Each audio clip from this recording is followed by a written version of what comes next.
Hello everyone, welcome back to our YouTube channel AR study classes.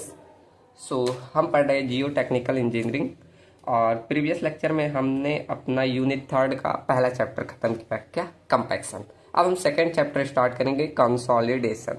ठीक, ये हमारे दो चैप्टर थे इसमें यूनिट थर्ड में। ठीक, तो पहला चैप्टर हमने पूरा देख लिया और लास्ट में मैंने कैपिलरिटी भी बता दिया था। चलो, तो आज हम स्टार्ट करते हैं अपना नया चैप्टर कंसोलिडेशन। तो हेडिंग डालिए आप सब लोग, consolidation of soil. Consolidation of soil.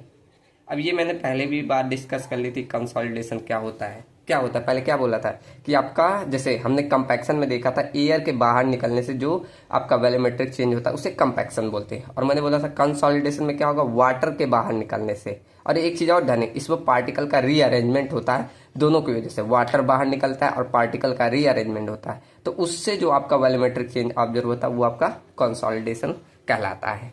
ठीक, अभी हम टाइप पढ़ेंगे ना, तो एक में आपका जब जैसे प्राइमरी सेटलमेंट होता है उसमें पानी बाहर निकलेगा, उसके बाद सेकेंडरी कंसोलिडेशन पढ़ेंगे तो उसमें पार्टिकल का रीअरेंजमेंट होता है। अभी टाइप में, ठीक, तो डिफिनीशन ऐसे लिखना, क्या देखो, लिखो upon application of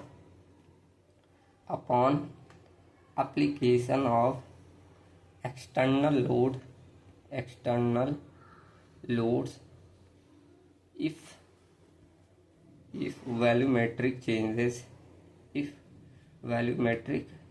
changes are observed due to expulsion of water and particle rearrangement से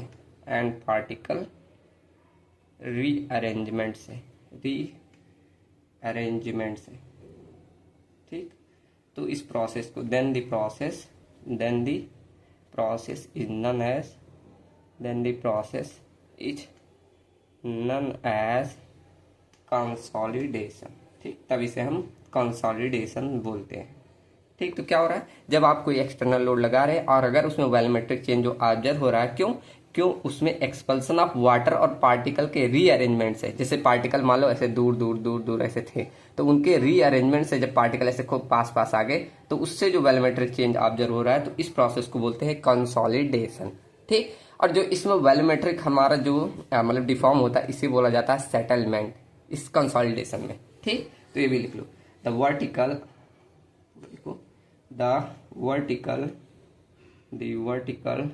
deformation observed due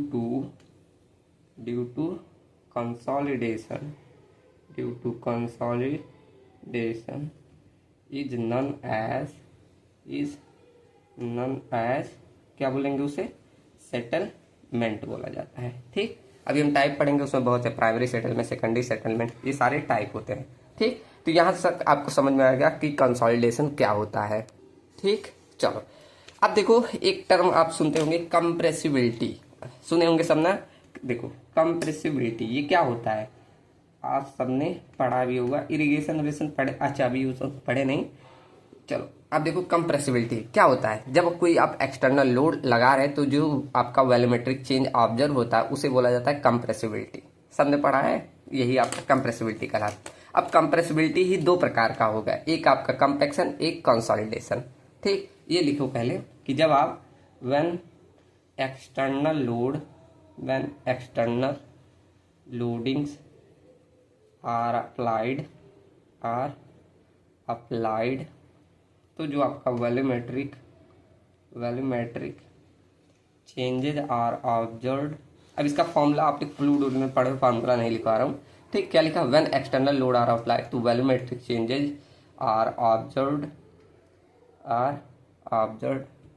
ठीक, आपको क्या वॉल्यूमेट्रिक चेंजेज ऑब्जर्व हो रहा है, तो इस प्रोसेस को दिस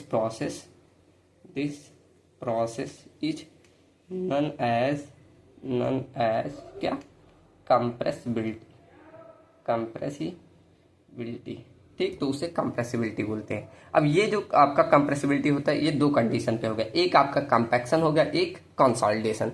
दो चीजें हुई ना, इसी में तो वॉल्यूमेट्रिक जो एक्सटर्नल लोड लगा रहे हैं और वर्टिकल डिफॉर्मेशन हो रहा है या वॉल्यूमेट्रिक चेंज आ रहा है, तो इन्हीं दोनों चीजों में होता है। कौन सा, पहला आपका होता है कंपैक्शन, जो कि हम पढ़ चुके। एंड सेकेंड आपका होता है कंसोलिडेशन,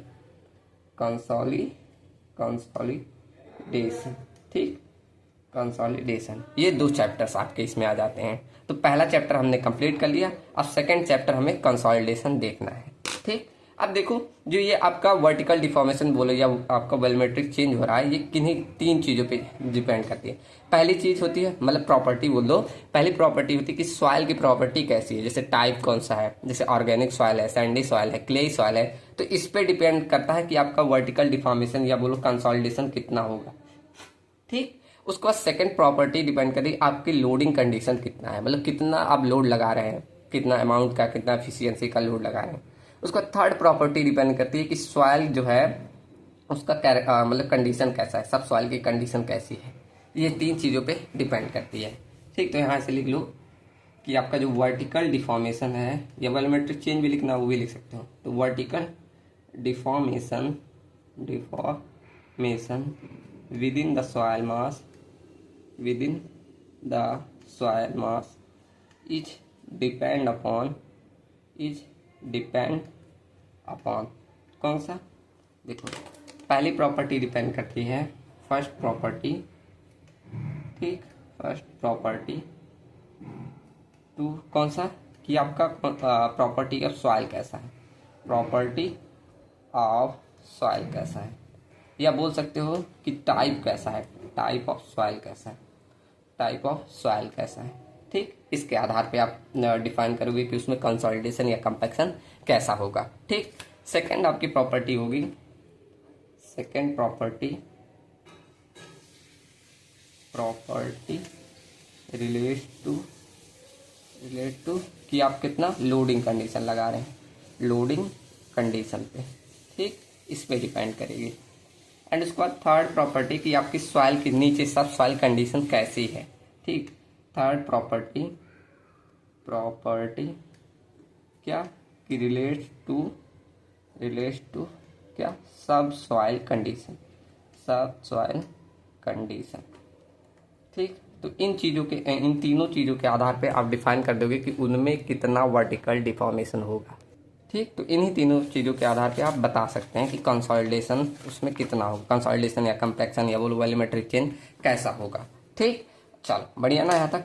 अब देखो आप एक सॉइल मास अगर मैं लूँ, ये मैं ऐसे सॉइल मास अगर ले रहा हूँ, इसमें कितने चीज़ रहेंगे। आपने एक सॉइल मास लाया तो पहला चीज़ तो आप उसमें मालूम है ऐसे सॉइल के पार्टिकल होंगे, चलो बढ़िया। ये 3 चीज़ें होती हैं, पहला तो सॉइल का पार्टिकल, सेकंड उसमें ऐसे वाटर होगा, कहीं ना कहीं ऐसे वाटर होगा, ठीक। ये ऐसे वाटर इसके वाइट्स में भरा होगा। आप चाहे जहाँ से सॉइल लाए तो उसमें हल्का फुल्का मॉइस्चर रहेगा ना, तो ऐसे उसके पार्टिकल्स में भरेंगे पानी। एंड थर्ड चीज़ क्या होगा, एयर, ठीक। तो ये आपका पहला मान लो एयर होगा, एंड उसके बाद ये सॉलिड्स होंगे, एंड आपका ये वाटर होगा, ठीक। अब मैं पूछूं कि आपका इसमें कंसोलिडेशन आपको कराने के लिए क्या क्या चीज़ चाहिए, तो ये हम देखने जा रहे हैं कि इस मतलब सॉइल मास में अगर मुझे कंसोलिडेशन अगर कराना है तो क्या क्या कंडीशन होनी चाहिए। देखो लिखो, consolidation of soil is found to occurs because of किन चीज़ों से।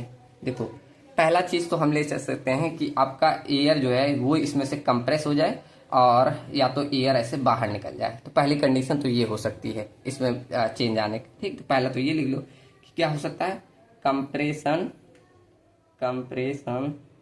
एंड एक्सपल्सन ऑफ एयर, ठीक, एक्सपल्सन ऑफ एयर। ये कंडीशन आप सोचेंगे कि इसमें जो एयर है ये कंप्रेस हो जाए या तो बाहर निकल जाए, तब इसमें वॉल्यूमेट्रिक चेंज आ सकता है, ठीक। सेकंड कंडीशन आप सोचेंगे कि जिसमें वाटर है, ऐसे वाटर इधर उधर कहीं है, या तो ये वाटर ऐसे कंप्रेस हो जाए या तो वाटर ऐसे बाहर निकल जाए, ये कंडीशन हो सकती है। चलो अच्छा, सेकंड हमने क्या सोचा कि या तो वाटर जो है वो कंप्रेस हो जाए, एंड या तो हमारा वाटर क्या हो जाए, बाहर निकल जाए, एक्सपल्सन, ये एल लिखा दो, एक्सपल्सन ऑफ वाटर, ये एल है, ठीक, एक्सपल्सन ऑफ वाटर। तो सेकंड कंडीशन हम ये सोचेंगे, ठीक। क्या क्या सोचा, पहला तो आपका एयर कंप्रेस हो जाए या एयर बाहर निकल जाए। सेकंड हमने सोचा कि पानी बाहर निकल जाए या पानी कंप्रेस हो जाए। ये चीज सोचा। थर्ड हम सोच सकते हैं इसमें सॉलिड्स हैं, ऐसे देखो सॉलिड है ना, ये सोच सकते हैं कि आपका जो सॉलिड है वो कंप्रेस हो जाए, वो कंप्रेशन में आ जाए, एंड या हो सकता है सॉलिड ऐसे बाहर निकल जाए, तब आपका वॉल्यूमेट्रिक चेंज होगा, एक्सपल्सन ऑफ सॉलिड्स।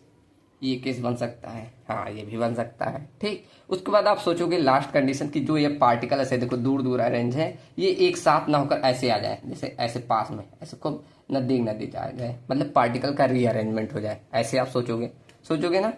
तो फोर्थ कंडीशन ये सोचोगे कि पार्टिकल्स रीअरेंजमेंट ऑफ सॉइल, ये चीजें हो जाए। ठीक, SOIL सॉइल। ठीक, ये आपका हो जाए। तो ये 4 कंडीशन आपके दिमाग में आएगा। लेकिन कौन कौन सी कंडीशन हो सकती है? देखो, पहला तो एयर को हम कंप्रेस कर सकते हैं, हाँ कर सकते हैं। और देखो जो हम कर सकते हैं उसको मैं ग्रीन से दिखा रहा हूँ, जो नहीं कर सकते उसे मैं रेड से। जैसे एयर को कंप्रेस कर सकते हैं, हाँ कर सकते हैं। एयर को बाहर निकाल सकते हैं, हाँ निकाल सकते हैं। अब बताओ वाटर को कंप्रेस किया जा सकता है? याद है मैंने पहले या दूसरे यूनिट में लिखवाया था कि वाटर को हम कभी भी कंप्रेस नहीं करते, मतलब वाटर और सॉलिड्स ये इनकम्प्रेसिबल होते हैं। तो मतलब आप वाटर को कंप्रेस नहीं कर सकते, तो ये वाली कंडीशन तो आपकी नहीं बनेगी, ये वाली कंडीशन तो नहीं बनेगी, मतलब वाटर तो कंप्रेस नहीं हो सकता। हाँ एक्सपल्सन हो सकता है कि हाँ वाटर आप मतलब लोड लगाया और वाटर बाहर निकल जाए, ये कंडीशन हो सकती है। लेकिन वाटर को आप कंप्रेस नहीं कर सकते। एयर को कंप्रेस किया जा सकता है लेकिन वाटर को सुने नहीं किया जाता। क्यों? वाटर और सॉलिड इनकम्प्रेसिबल होते हैं, ये मैंने लिखवाया था पीछे ही पॉइंट। ठीक, क्लियर। अब उसके बाद चौथा पॉइंट बनता है कि आप सॉलिड को कंप्रेस कर दे और या तो बाहर निकाल दे। तो आप बताओ, जब मैंने अभी पॉइंट बोला कि solid and water are incompressible, तो यहाँ सॉलिड को आप कंप्रेस कर सकते हैं? नहीं। और अगर सॉलिड्स को आप बाहर निकाल दिए तो वो जो सॉइल है, सॉइल बचेगा? नहीं बचेगा। आप सॉलिड को ही बाहर निकाल दिए तो वो सॉइल बचा ही नहीं। ठीक, तो ये भी कंडीशन नहीं हो सकती। हाँ, फोर्थ कंडीशन हो सकता है पार्टिकल का रीअरेंजमेंट। ठीक, तो ये कंडीशन हो सकता है। तो मतलब मेरे कहने का पूरा मतलब कि कंसोलिडेशन मेन क्या होगा, या तो एयर का कंप्रेस हो जाए और एयर बाहर निकल जाए, या एक्सपल्सन ऑफ वाटर हो जाए, या पार्टिकल का रीअरेंजमेंट हो जाए। तो इन सभी कारणों से आपका कंसोलिडेशन अकर हो सकता है, ना कि ये सब जो रेड से दिखाया है ये नहीं हो सकता। ठीक, तो यहाँ नोट पॉइंट पे फिर से मैं लिखवा दे रहा हूँ यही, चलो यहाँ नोट में लिख लो, नोट पॉइंट में कि आपका इन सॉइल मैकेनिक्स, आप जियोटेक पढ़ लो, जियोटेक सॉइल मैकेनिक्स एक सी बात है। ठीक, तो इन सॉइल मैकेनिक्स आपका जो सॉइल है, सॉरी सॉइल बोला हूँ, आपके जो सॉलिड्स हैं, solids and water are considered क्या? इनकम्प्रेसिबल। ठीक, तो ये मैंने पहले भी लिखवाया था कि सॉइल मैकेनिक्स में हमारा क्या, सॉलिड्स और वाटर इनकम्प्रेसिबल होते हैं। देयरफॉर हम बोल सकते हैं जो वॉल्यूमेट्रिक चेंजेस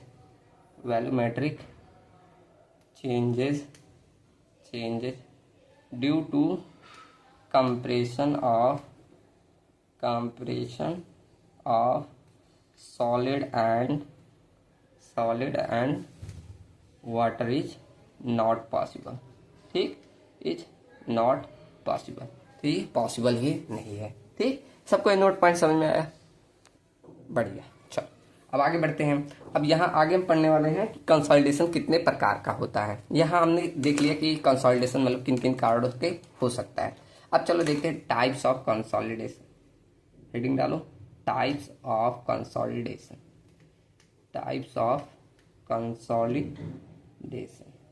अब कंसोलिडेशन के 3 प्रकार होते हैं। कौन कौन से?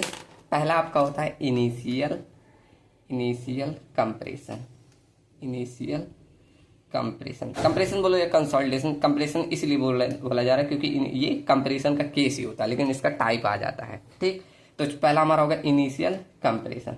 सेकंड आपका होता है प्राइमरी कंसोलिडेशन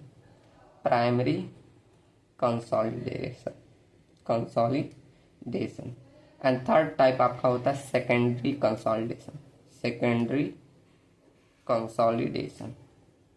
ठीक, ये आपके 3 प्रकार होते हैं। अब इसमें पहला देखते हैं, इनिशियल कंसोलिडेशन क्या होता है।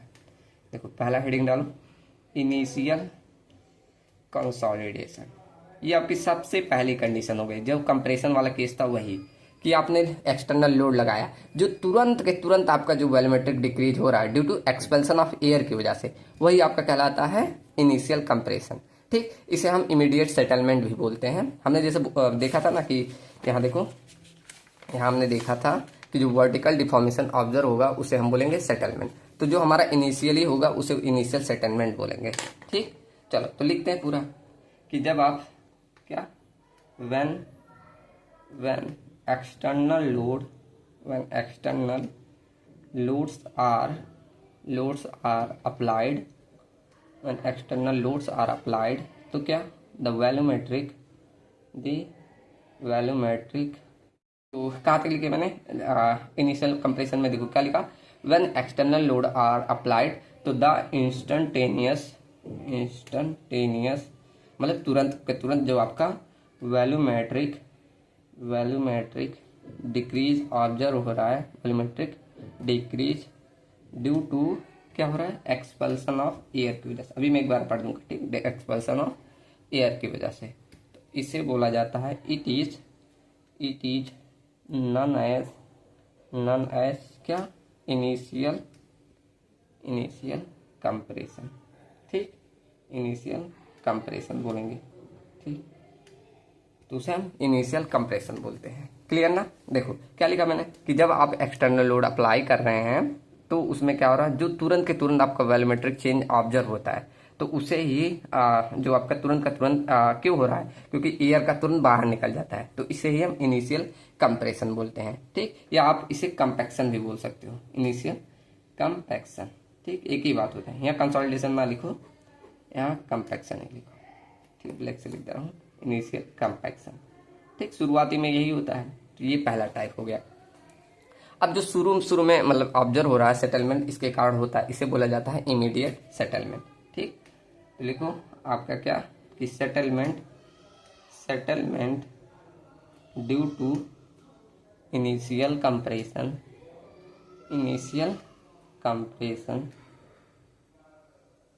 इज नन एज क्या, इमीडिएट सेटलमेंट। ठीक, तो उसे हम क्या, इमीडिएट सेटलमेंट बोलेंगे। क्लियर ना, पहला तो सबको क्लियर हुआ होगा। चलो अब सेकंड टाइप देखते हैं। सेकंड हमारा टाइप होता है प्राइमरी कंसोलिडेशन।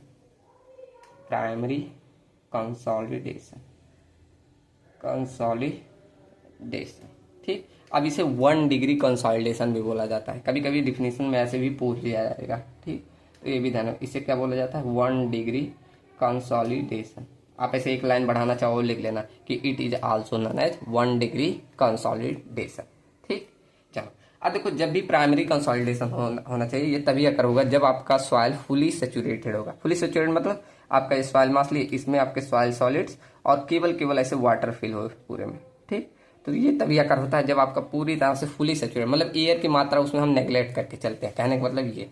ठीक, चलो तो कब ये अकर होगा, तो प्राइमरी कंसोलिडेशन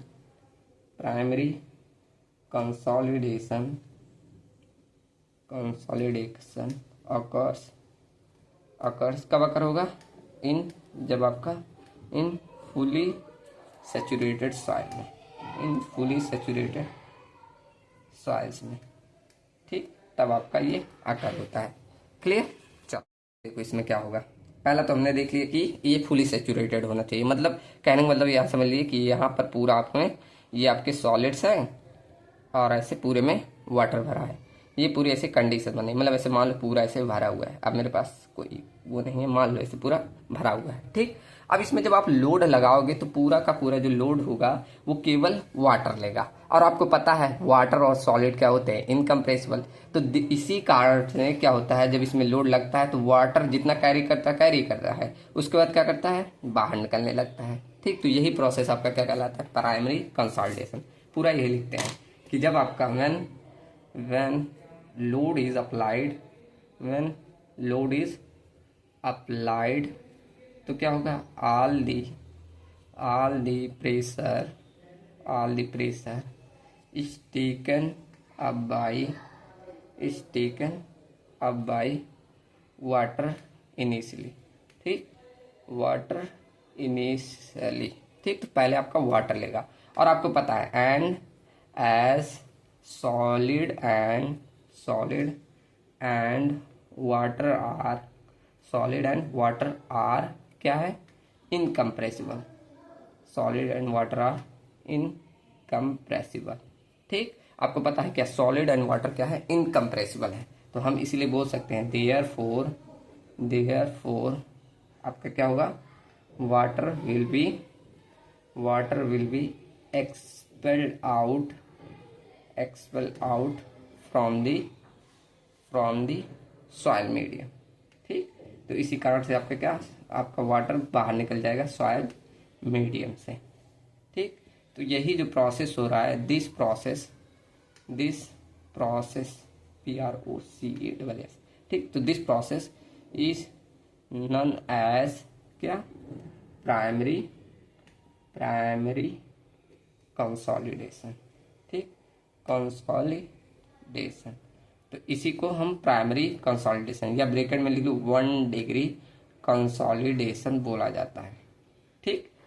क्लियर हो ना। देखो क्या लिखा है, एक बार और पढ़ दूं कि जब आप लोड अप्लाई कर रहे हैं तो सारा का सारा प्रेशर कौन ले रहा है, केवल वाटर ले रहा है। और आपको जैसे कि पता है कि सॉलिड एंड वाटर क्या है, इनकम्प्रेसिबल है। तो इसलिए हम बोल सकते हैं therefore water will be expelled out from the soil medium. तो इसलिए आपका सॉइल मीडियम से क्या, पानी बाहर निकल जाता है। यही प्रोसेस आपका क्या कहलाता है, प्राइमरी कंसोलिडेशन। क्लियर ना।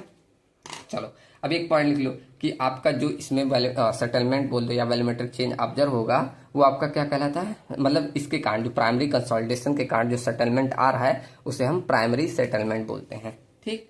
आप जब फाउंडेशन पढ़ोगे आगे 6 में, तब वहाँ आपको प्राइमरी, सेकेंडरी और इनिशियल ये सब सेटलमेंट पढ़ना है, आगे और डिटेल में पढ़ोगे, ठीक। चलो तो क्या बोला मैंने कि जो सेटलमेंट होगा, सेटलमेंट प्रोड्यूस्ड ड्यू टू किसके कारण, प्राइमरी कंसोलिडेशन के कारण, प्राइमरी कंसोलिडेशन के कारण। क्या लिखा, settlement produce due to primary consolidation is known as क्या, प्राइमरी सेटलमेंट, ठीक। तो उसे हम बोलेंगे प्राइमरी सेटलमेंट, ठीक। क्लियर ना। तो जो इसके कारण सेटलमेंट आएगा उसे प्राइमरी सेटलमेंट बोलेंगे। चलो क्लियर ना। अब सेकंड देखो, सेकेंडरी कंसोलिडेशन। अब थर्ड मतलब ये है सेकेंडरी कंसोलिडेशन,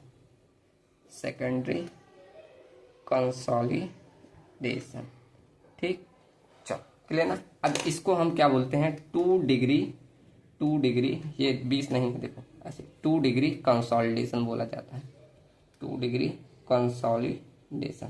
एक लाइन और बढ़ा के यहाँ लिख लेना आप लोग, it is also known as, या ऐसे बोल दो secondary consolidation is also known as 2 degree consolidation. क्यों मैं बोल रहा हूँ लाइन लिखने, जैसे एक टू में आपके ज़्यादा चाहिए होता है लिखना, ठीक। तो एक लाइन और ऐसे बढ़ा के लिख देना, ठीक। क्लियर। इसमें देखो मेन क्या होता है, ऐसे मेन लिख लो। इसमें मेन आपका होता है पार्टिकल का रीअरेंजमेंट हो जाता है, पार्टिकल रीअरेंजमेंट होता है, रीअरेंजमेंट इसमें मेन यही होता है, ठीक। क्लियर ना। अब देखो प्राइमरी सेटलमेंट क्यों अकर होगा, ये मतलब कब अकर होगा, पहले ये ध्यान रखो, जब आपका ये पहला प्राइमरी कंसोलिडेशन खत्म हो जाएगा उसके बाद ही सेकेंडरी कंसोलिडेशन होता है, ठीक। ऐसा नहीं पहले सेकेंडरी होगा। इसमें देखो पहले क्या, आपका जितने वाटर थे वो निकल गए। अब क्या हो सकता है, जब पूरा वाटर निकल गया बचा सिर्फ सॉलिड, ऐसे सॉलिड के पार्टिकल दूर दूर दूर दूर ऐसे होंगे। फिर आप जब लोड लगाओगे तो ये सॉलिड के पार्टिकल ऐसे पास पास आएंगे, ऐसे पास पास आ जाएंगे, ठीक। तब ये आकर होता है, ठीक। तो ये अब ये भी ध्यान रखो, पर ये प्राइमरी सेकेंडरी कंसोलिडेशन क्यों हो रहा है, जब काफी देर तक ऐसे लोड लगा रहता है तभी ये होता है। ऐसे नहीं आपने लोड लगाया तुरंत हो जाएगा, ऐसा नहीं होता, ठीक। चलो तो यहाँ लिखो सेकेंडरी कंसोलिडेशन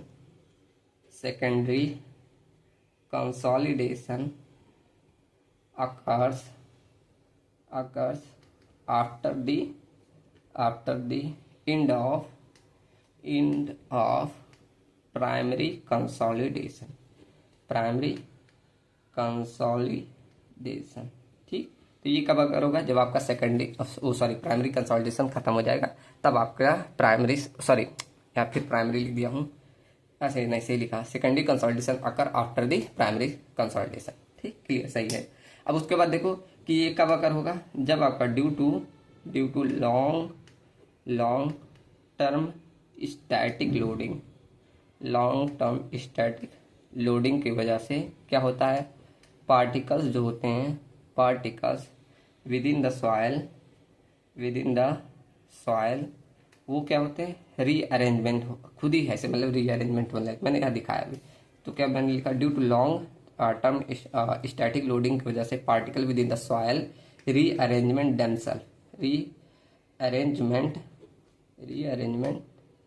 देमसेल्फ खुद ही से वो रीअरेंजमेंट होने लगते हैं देमसेल्फ इन क्लोजर स्टेट। तो यही इसी को बोला जाता है, this is known as secondary consolidation.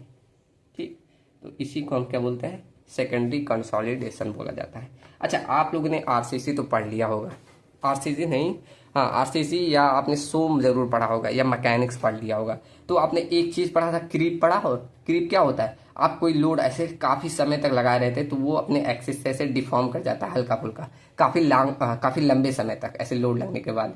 तो इसमें भी तो वही चीज हो रही है, काफी लंबे समय तक आप एक स्टैटिक लोडिंग लग रहा है, उसके बाद जो वॉल्यूमेट्रिक चेंज ऑब्जर्व हो रहा है वो सेकेंडरी कंसोलिडेशन हो रहा है। तो यही चीज को, इसे हम क्रीप भी बोल सकते हैं। ठीक, तो ये भी लिख दो कि डिफॉर्मेशन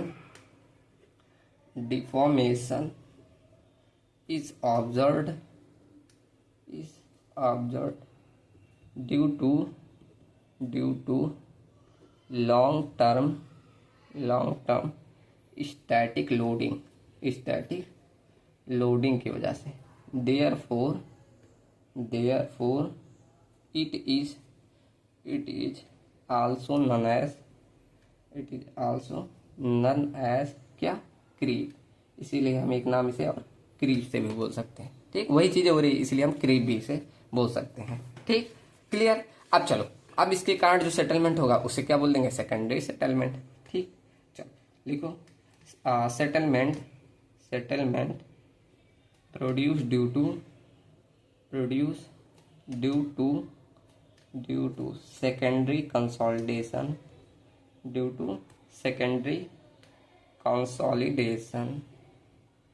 is known as क्या, सेकेंडरी सेटलमेंट बोलेंगे। ठीक, तो इसके कारण जो सेटलमेंट आएगा उसको हम क्या, सेकेंडरी सेटलमेंट नाम देंगे। ठीक, अब देखो, ये जो आपका सेकेंडरी कंसोलिडेशन है, सबसे ज्यादा आपका मतलब अकर होता है कोहेजिव सॉइल में। ठीक, क्यों, देखो कोहेजिव सॉइल क्या होता है, काफी उसके सॉलिड पार्टिकल पास रहते हैं, तो उसमें लोड लगाने पे धीरे धीरे मतलब सेटलमेंट होना। लेकिन वही आप कोहेजन लेस लोगे, जैसे बालू वालू, तो उसमें लोड लगने पर वो जल्दी पास आ जाएंगे, तो मतलब इसका आपको मौका ही नहीं मिलेगा सेकेंडरी कंसोलिडेशन का। ठीक, तो मेनली आपका जो ये होता है कोहेजिव सॉइल में होता है। ऐसे लिख लो कि आपका इन केस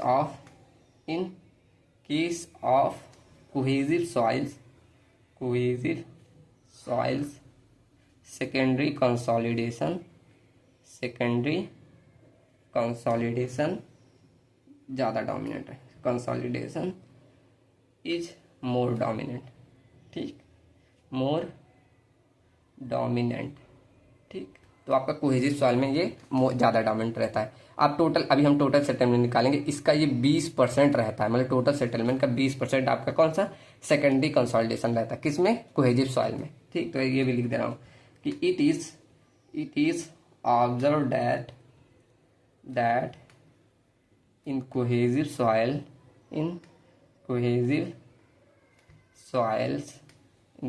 सॉइल्स जो आपका secondary settlement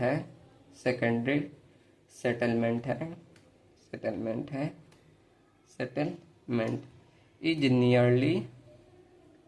nearly 20% of total settlement का होता है। टोटल सेटलमेंट का 20% होता है। अब यहाँ टोटल सेटलमेंट क्या है, देखो लिख लो, total settlement equal to total settlement equal to क्या, इमीडिएट, प्राइमरी और कंसोलिडेशन, इन तीनों का सेटलमेंट आपका टोटल हो जाएगा। इन्हीं तीनों का ऐड करना क्या, immediate settlement, immediate immediate immediate settlement, ठीक, प्लस आपका प्राइमरी सेटलमेंट, उसका थर्ड आपका सेकेंडरी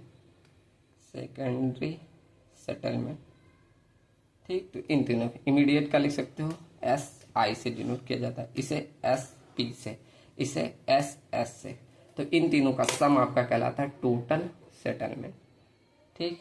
ये आपका फाउंडेशन जब पढ़ोगे, फाउंडेशन डिजाइन, तो वहाँ ये फॉर्मूला और पढ़ोगे, ठीक, वहाँ एक आपका ये और काम आएगा। क्लियर ना, यहाँ हमारी बेसिक थ्योरी खत्म होती है। अब हम कंसोलिडेशन के कुछ कैरेक्टरिस्टिक्स होते हैं, कौन कौन से। पहला तो इफेक्ट्स ऑफ स्ट्रेसेस, क्या होता है जी, जैसे आपका आपने सुना होगा कि इंसानों में क्या होता है, जैसे आप हुए, आपके पिताजी हुए, आपके दादाजी हुए, उनके दादा मतलब परदादा, तो बोला जाता है कि इस आप में कुछ लक्षण इनके दादाजी के हैं, कुछ लक्षण इनके हैं, कुछ लक्षण मतलब जीन्स का ऐसे बोलते हैं प्रभाव पड़ता है। सेम ऐसे आपका सॉइल में होता है। सॉइल में क्या, ये अपने पूरी जियोलॉजिकल हिस्ट्री में जो स्ट्रेसेस लग रहा है उसको याद रखता है, ठीक। जैसे अगर उसमें मैक्सिमम से मैक्सिमम जो पूरे उसके ओवरऑल हिस्ट्री में लगा है उससे बोला जाता है प्री कंसोलिडेशन स्ट्रेसेस। अब इसके मतलब ये मतलब पूरी जियोलॉजिकल हिस्ट्री मतलब यहाँ तक जो उसका मैक्सिमम स्ट्रेसेस लगा तो उसे बोला जाता है प्री कंसोलिडेशन स्ट्रेसेस। अब इससे कम आपने लगा दिया, मतलब ये आपका मान लो 100, ऐसे 100 कोई वैल्यू मान ले रहे हैं, 100 लगा था, अब यहाँ आपने 70 लगाया, तो ये बोलोगे ये आपका ओवर कंसोलिडेशन, मतलब इससे ज्यादा आप ये ले चुके हैं, तो इसे बोला जाता है ओवर कंसोलिडेशन।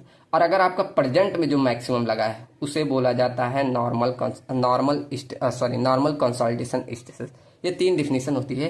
चलो लिखते हैं पहले, ठीक। तो ये सॉइल की मतलब कैरेक्टरिस्टिक्स होती है, ठीक। लिखो कंसोलिडेशन, हेडिंग ये डालना, कंसोलिडेशन कैरेक्टरिस्टिक्स ऑफ सॉइल्स, ठीक। तो उसमें पहला हम देख रहे हैं effect of stresses, effect of stresses, ठीक। तो देखो सेम चीज ऐसे कि हम लिखेंगे सॉइल अपना याद रखता है, जो पूरे अपने उसके जियोलॉजिकल में उसके पूरे जियोलॉजी हिस्ट्री में उस पर लोड लगा है वो पूरा याद रखता है। पहला पॉइंट ये लिखो कि आपका क्या होता है, soil remembers the stresses applied on it during its geological history। पूरे इसके जितना उसका जीवन था, पूरे अपने जियोलॉजिकल हिस्ट्री पे जो लोड लगा वो हमेशा ध्यान रखता है, ठीक। तो जो मैक्सिमम स्ट्रेसेस उसके पूरे ओवरऑल पूरे जियोलॉजिकल हिस्ट्री में लगा है उसे बोला जाता है प्री कंसोलिडेशन स्ट्रेसेस, ठीक। तो लिखो the maximum stresses that is ever applied on the soil mass over its entire geological history, ठीक। जियोलॉजिकल हिस्ट्री, ठीक। तो क्या लिखा है, the maximum stress that is ever applied on the soil mass over its geological history is known as क्या, pre consolidation stresses, pre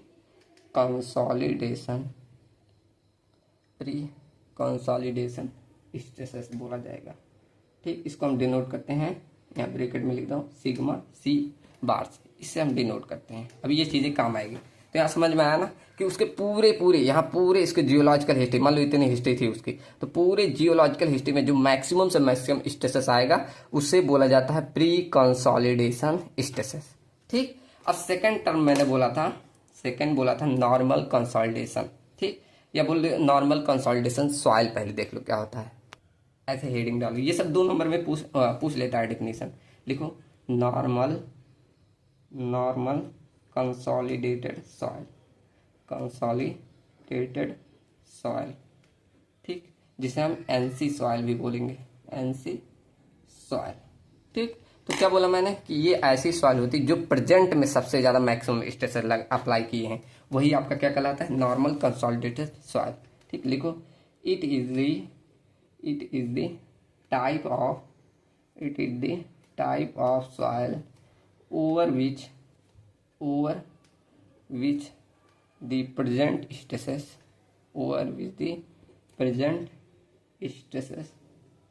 applied is the maximum stresses that is ever applied on the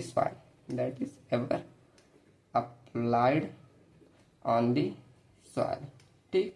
तो वो आपका क्या कहलाएगा, normal consolidated soil. क्या लिखा, जो present में सबसे ज्यादा मैक्सिमम स्ट्रेस लग रहा है उस पे, आपके सॉइल पे, वही आपका कहलाता है नॉर्मल कंसोलिडेटेड सॉइल। मतलब यहाँ अगर एक रिलेशन बनाया है ऐसे, देखो यहाँ पर जो आप सिग्मा लगा रहे हैं, सिग्मा बार जो मतलब प्रेजेंट स्ट्रेस है, वो सिग्मा सी बार है, तो वही आपका क्या कहलाएगा, नॉर्मल कंसोलिडेशन। मतलब ये आपका प्रेजेंट स्ट्रेस है, ये आपका जो प्रेजेंट स्ट्रेस है, ठीक, वो आपका क्या, मैक्सिमम। अब मैक्सिमम कौन होता है, उसी प्री कंसोलिडेशन को बोलेंगे। मतलब यही प्रेजेंट का एक क्या है, कंसोलिडेशन स्ट्रेसेस है, ये मतलब मैक्सिमम से मैक्सिमम, तो वही आपका क्या कहलाता है, नॉर्मल कंसोलिडेटेड सॉइल, ठीक। ये समझ में आ रहा कि जो प्रेजेंट एकदम है वो मैक्सिमम है, मतलब प्री कंसोलिडेशन क्या बोलते हैं, जो मैक्सिमम से मैक्सिमम होता है, तो वो अगर प्रेजेंट वाला ही है तो उसे बोलेंगे नॉर्मल कंसोलिडेटेड सॉइल, ठीक, क्लियर ना। अब मैंने थर्ड बोला था over consolidated soil, third heading डाल दूं, third over consolidated soil, over consolidated soil, ठीक, इसे ओसी सॉइल भी बोला जाता है, ओसी सॉइल, ऐसे शॉर्ट में लिख देगा, ओसी सॉइल। तो ये क्या होगा, जो आपका प्रेजेंट स्टेटस है वो प्री कंसोलिडेशन स्टेटस से लेस लग रहा है, मतलब ऐसे ब्रैकेट में लिखना चाहो, ये मान लो प्रेजेंट स्टेटस है। अब ये लेस देन है सिग्मा सी से, मतलब जो आपका प्री कंसोलिडेशन है उससे कम है, तब इसी को बोला जाएगा ओसी सॉइल, ठीक, क्लियर ना। चलो ऐसे लिख दो कि अगर आपका if the present status acting on the soil is the less than किससे, प्री कंसोलिडेशन सॉइल के, प्री कंसोलिडेशन स्टेटस से, ठीक। तो मतलब जो प्री कंसोलिडेशन स्टेटस है अगर उससे कम लग रहा है प्री कंसोलिडेशन स्टेटस से, तो देन इट इज नॉन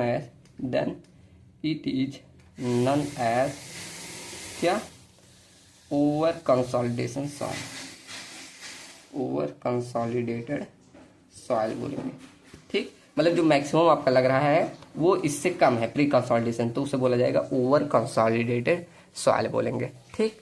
अब इसमें एक रेशियो पूछा जाता है, देखो यहाँ इसमें एक रेशियो आता है, इन्हीं रेशियो के आधार पे, चलिए इसी रेशियो के आधार पे क्या तीनों चीजें आप निकालें, pre consolidation, over consolidation, normal consolidation, इसी रेशियो के आधार पे आप बता सकते हैं। कैसे, देखो क्या रेशियो होता है, रेशियो को बोला जाता है over consolidation ratio, over consolidation ratio, इसे डिनोट करते हैं OCR से। अब इसका आपको डिफिनेशन लिखना होगा, लिख लेना, it is the ratio of pre consolidation to the present status is called the over consolidation ratio, ठीक। मैं डायरेक्ट फॉर्मूला लिख रहा हूँ, OCR equal to sigma c bar, मतलब pre consolidation status divided by sigma जो आपका present है, sigma बार दिखा दे रहा हूँ, ये आपका कहलाता है क्या, ओवर कंसोलिडेशन रेशियो। ये मैंने क्या बताया, प्री कंसोलिडेशन स्टेटस, ठीक, ये मैंने बताया प्री कंसोलिडेशन स्टेटस, इसको मैंने क्या बोला, प्रेजेंट स्टेटस, ठीक। तो ये आपका कहलाता है। अब आप लोग बताइए, अगर आपका ये दोनों बराबर हो गए, मतलब यहाँ बोल दूं मैंने सिग्मा सी बार बराबर सिग्मा बार, ये अगर बराबर है, अब ऐसी कंडीशन कब हुई थी, आप बोलेंगे अभी तो मैंने लिखवाया, देखो कब हुई थी पीछे, ये नॉर्मल कंसोलिडेशन, मतलब ये दोनों बराबर होते हैं नॉर्मल कंसोलिडेशन रेशियो में। मतलब अगर मैं बोलूं कि अगर आपका OCR की वैल्यू 1 आ रही है, तो तो वो कौन सा सॉइल है? आप बोलोगे नॉर्मल कंसोलिडेटेड सॉइल। ठीक, ये आपका होता है नॉर्मल कंसोलिडेटेड सॉइल आपका होगा। ठीक, क्लियर ना? अगर ये दोनों बराबर आए, मतलब OCR की वैल्यू 1 आए तब। ठीक, क्लियर ना? अब मैं सेकंड कंडीशन लेके चलूँ कि यहाँ ये वाला, कि अगर आपका ये कौन सा ओवर कंसोलिडेशन वाला था, इसमें क्या था कि सिग्मा बार की जो वैल्यू है वो लेस देन सिग्मा सी से आए, मतलब जो प्रेजेंट स्टेटस है वो कम आ जाए इससे। मतलब यहाँ क्या होगा, अगर ये वाली वैल्यू क्या हो रही है, कम आ रही है, ये ज़्यादा आ रही है, तो क्या होगा, ओवर कंसोलिडेशन का वैल्यू 1 से ज़्यादा आएगा। यही तो होगा कि अगर ओवर कंसोलिडेशन रेशियो का वैल्यू 1 से ज़्यादा आ जाए तो वो कौन सा होता है, ओवर कंसोलिडेटेड सॉइल। शॉर्ट में लिख दे रहा हूँ। ठीक, अगर मतलब OCR की वैल्यू 1 से ज़्यादा आ रही है तो बता देना कौन सा सॉइल है, ओवर कंसोलिडेटेड सॉइल है। और वहीं लास्ट ऐसे लिख लो कि अगर आपका OCR की वैल्यू 1 से कम आ जाए, लेस देन 1, तो वो आपका लास्ट वही बचा, कौन सा?